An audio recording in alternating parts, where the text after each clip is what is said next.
আসসালামু আলাইকুম। বলছি রেডিও ক্যারা বেড়াতে আমি খবর পড়ছি তারসিরা টিভিতে। খবরটি প্রচারিত হচ্ছে নোয়াখালী বিমানবন্দর অটো স্ট্যান্ড থেকে। প্রথমে শুনবেন বিস্তারিত, তারপর শিরোনাম। আচ্ছা, এদিকে আনোয়ার নামের জানোয়ার টিভির বিরুদ্ধে হ্যান্ডেল মারার প্রতিযোগিতার ঘোষণা করলেন ঘাটব্যাঙ্কা দেলে এবং প্রতিবন্ধী মিরাজ আফ্রিদি। জানা যায় নিজ হাতে হ্যান্ডেল মারতে না পারায় ঘাড়ব্যাঙ্কা দেলেকে ভাড়া করে নিয়ে আসে শুটার মিরাজ আফ্রিদি। প্রতিবন্ধী ভাতাপ্রাপ্ত নিউজ থেকে জানা যায় আনোয়ার টিভির বিরুদ্ধে দুই প্রতিবন্ধী একসাথে মাঠে নামার হুমকি দেন। বিস্তারিত দেখুন গাঞ্জাখোর রিপোর্ট।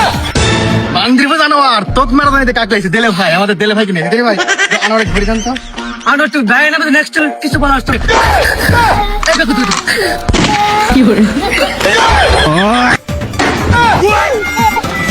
এদিকে অষ্টগ্রামে নির্বাচন প্রচারণা জনসভায় শুরু হয় বাংলাদেশ আর নোয়াখালীর যুদ্ধ। মিসাইল নয়, অস্ত্র নয়, নির্বাচনে এজন্য চেয়ার যুদ্ধের আবিষ্কার হয়। বিস্তারিত দেখুন আনোয়ার টিভির জানোয়ার রিপোর্টে।